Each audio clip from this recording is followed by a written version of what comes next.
สนับสนุนโดยเป๊ปซี่ข้อที่19มาตรา54ได้ปรับปรุงคือข้อที่2ได้กำหนดเพิ่มคำว่าวิสัยทัศน์เสนาคำว่าแผนยุทธศาสตร์เพื่อให้มีความรัดกุมข้อที่18ข้อที่8ได้กำหนดเพิ่มคำว่าประธานองค์การตรวจการแห่งรัฐและหัวหน้าองค์การต้านการโจรลัดบางล่วงศูนย์กลางเพื่อครบถ้วนข้อที่9และข้อที่12ได้เปลี่ยนจากคำว่าคณะเลขาธิการสภาแห่งชาติเป็นห้องว่าการสภาแห่งชาติเพื่อสอดคล้องกับการจัดตั้งกงจักรในต้นหน้าข้อที่9ที่10และ11เห็นดีกำหนดเพิ่มคำว่าการเสนอเสนาคำว่าแต่งตั้งเพื่อมีความชัดเจนหัดกุมตืมข้อที่12ได้ตัดประโยคที่ว่าการสั่งตั้งยุเลิกโค้งเขาแยกออกกรรมธิการในห้องว่าการสภาแห่งชาติออกเนื่องจากประโยคที่ว่าพิจารณารับห้องเอาโค้งประกอบกงจักรสภาแห่งชาติได้กำหนดควบรวมแล้วมันมีอยู่ในมาตราถึงแล้วแต่เพื่อรับประกันทางด้านเนื้อในจึงได้ปรับปรุงเทคนิคและวิธีเขียนของมาตรา63โดยกำหนดเพิ่มว่าห้องว่าการหมายถึงห้องว่าการสภาแห่งชาติที่15ได้เปลี่ยนจากคำว่าสภาประชาชนขันแขวงเป็นสภาประชาชนท้องถิ่นเพื่อมีเนื้อในกลมรวมข้อที่18ได้ปรับปรุงการกำหนดขอบเขตสิทธิ์ของสภาแห่งชาติเกี่ยวกับสนธิสัญญาคือพิจารณารับรองเอาการให้สัตยาบันการเข้าร่วมเป็นภาคีหรือการยกเลิกสนธิสัญญาที่สาธารณรัฐประชาธิปไตยประชาชนลาวเป็นภาคีซึ่งพัวพันกับปัญหาสำคัญพื้นฐานของประเทศชาติหมายความว่าสภาแห่งชาติจะพิจารณารับรองเอาการให้สัตยาบันการเข้าร่วมเป็นภาคีหรือการยกเลิกสนธิสัญญาที่พัวพันถึงปัญหาสำคัญพื้นฐานของประเทศชาติเท่านั้นข้อที่20มาตรา56ได้เพิ่มคำวรรคสุดท้ายคือประธานคณะประจำสภาแห่งชาติประธานกรรมธิการ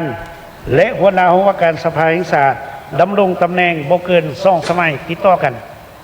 ข้อ21มาตรา57ได้ปรับปรุงคือข้อที่4ได้เพิ่มคำว่าหัวหน้าคณะศาลของศาลประชาชนสูงสุดประธานศาลประชาชนภาคเสยหลังคำว่าโคตรตำแหน่งเพื่อให้สอดคล้องกับตัวจริงข้อที่5ได้เพิ่มเนื้อในไม่คือแต่งตั้งคณะกรรมการอัยการประชาชนสูงสุดและสอดคล้องกับตัวจริงบรรดาท่านก็สนใจว่าคณะกรรมการอัยการประชาชนสูงสุดเป็นอะไร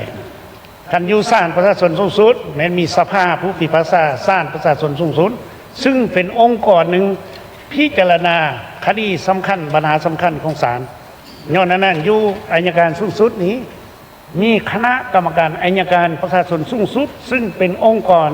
ที่เฮ็ดหน้าที่พิจารณาปัญหาสำคัญของในการปฏิบัติหน้าที่ขององค์การอัยการประชาชนสูงสุดข้อที่7ได้ปรับปรุงการกำหนดสิทธิ์ของคณะประจำสภาแห่งชาติเกี่ยวกับสนธิสัญญาคือพิจารณาตกลงการให้สัตยาบันการเข้าร่วมเป็นภาคีหรือการยกเลิกสนธิสัญญาที่สาธารณรัฐประชาธิปไตยประชาชนลาวเป็นภาคีเพื่อกำหนดให้มันชัดแจ้งและรัดกุมรายงานต่อกองประชุมบาฉบับปี2015เมนสภาแห่งชาติเมนคณะประจำสภาแห่งชาติพิจารณาเรื่องสนธิสัญญาหรือสัญญาสากลในนามรัฐนั้นได้ยกเลิกสัญญาสากลในนามรัฐมันได้ยกไปให้เป็นภาระหน้าที่ของรัฐบาลข้อที่21มาตรา58วรรคที่1ได้เพิ่มคำว่าและฮิบด่วนสวยถ่ายประโยคมาตราข้อที่22มาตรา59ได้ปรับปรุงมาตราอ้างอิงเป็นมาตรา55 67 69และมาตรา121เพื่อจัดแจงข้อที่23มาตรา60ข้อ6ได้เพิ่มองค์การตรวจการแห่งรัฐและข้อที่8ได้เพิ่มสหพันธ์นางรบเกาลาวเพื่อครบถ้วนข้อที่24มาตรา61วรรคที่1แถวที่4ได้เปลี่ยนคำว่าภายใต้การกำหนดเป็นภายใต้เวลาวรรคที่2ได้ตัดประโยคที่ว่าจะมีผลศักดิ์ศรีใดก็ต่อเมื่อได้ลงในจดหมายเหตุทางราชการ15 วันแล้วเพิ่มคำว่าต้องใช้นาคำว่าได้ลงเพื่อให้รัฐดำรัฐของประธานประเทศมีผลศักดิ์สิทธิ์นับแต่เวลาลงลายเซ็นเป็นต้นไปย้อนว่าฉบับ2015นี้รัฐดำรัฐประกาศใช้กฎหมายของประธานประเทศต้องไปลงจดหมายเหตุทางราชการ15 วันจึงมีผลศักดิ์สิทธิ์ย้อนนั้นเห็นว่ามันบ่สอดคล้อง จะต้องมีพ้นสันสิทธิ์ทันทีที่ท่านประธานประเทศได้ลงเลยเสร็จดังนั้นจึงได้ตัดตัวนี้ใส่คำว่าต้องใส่ข้อที่25มาตรา63เลยปรับปรุงคือสภาแห่งชาติสั่งตั้งบรรดากรรมธิการและห้องว่าการเพื่อเป็นเสนาธิการให้เกสภาแห่งชาติและคณะประจำสภาแห่งชาติในการพิจารณาปฏิบัติเรียกงานตามขอบเขตสิทธิหน้าที่ของตน